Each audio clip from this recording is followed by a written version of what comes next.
numbers by the right side of those charts represent our ranking for each of those minerals. So what that means is that if I'm looking at tantalum, we're actually top 5 in the entire world.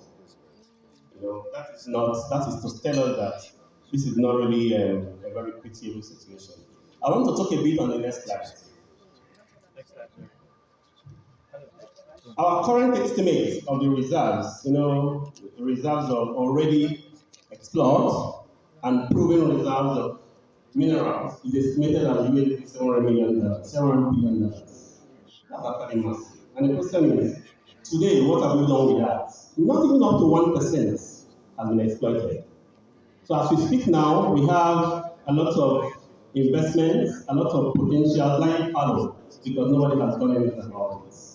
Right? What can we do to probably move from 1% to 10%? You know the difference that can make.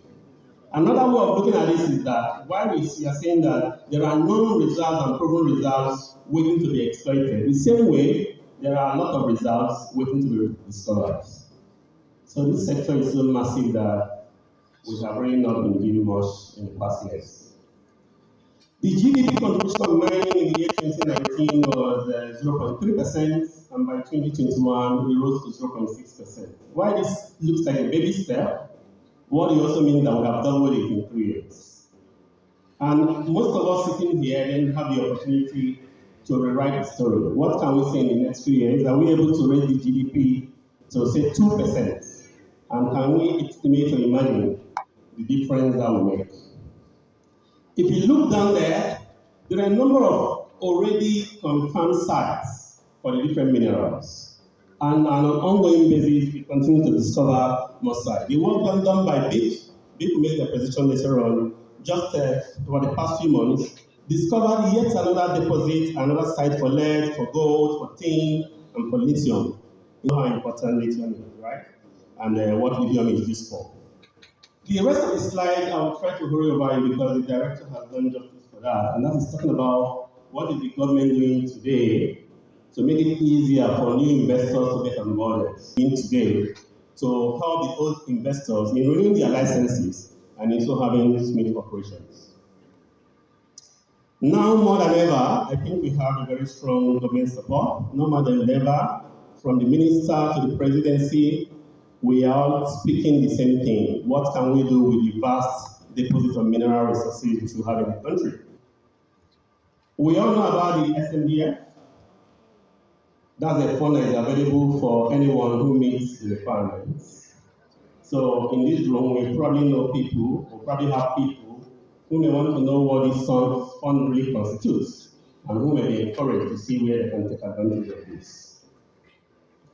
At this point in time, we have, for example, the Mining Cadastral Office, where you can digitally apply for your mining licenses end-to-end without necessarily queuing up in any office, without necessarily going through papers. So we have what we call the Automated Mineral Title Application, EMC Plus, which is a digital platform for the application of mineral licenses as well as renewal existing licenses. The ease of doing business in the mining sector has gotten better. The director tried to tell you about the decision support system. I will not bore you with that because we have a full presentation. I'll be telling you how it works. But these are all positive steps in the right direction to make investments, to attract investors in this business.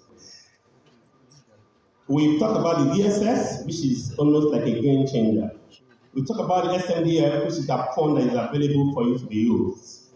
And just very recently, we have launched what we call the Center of Excellence. And finally, I will just tell you there are a few incentives you may want to look into.